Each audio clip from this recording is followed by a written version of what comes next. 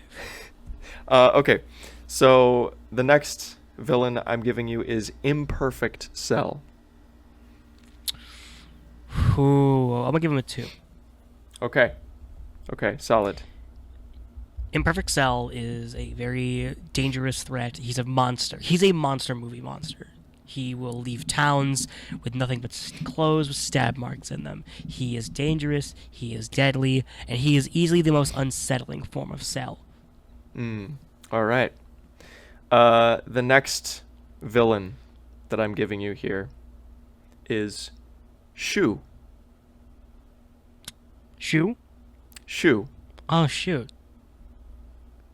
Well, I gotta give him a 4. Okay. That's if I could swap him and Tao Pai Pai, I would. But okay. you know what? I put myself in that position. She was funny. Peel Off Gang in general is a very enjoyable trio, even when they're for some reason brought back in Super. But you know, the fourth villain here I'm giving you is Lord Frieza himself. Ooh, okay. Frieza is probably gonna be is number 1. Okay. Frieza is iconic. Frieza is iconic. Frieza is dangerous. Frieza is the space emperor of the known universe, and he is just a presence not to be forgotten. All right. And I already had all of these predetermined. So, your number 3. So who's number 3? Your number 3 is Monster Carrot. I'll take that. He got sent to the moon. He did. And he can, in theory, one-shot everybody. That is technically true. Yeah. Technically true.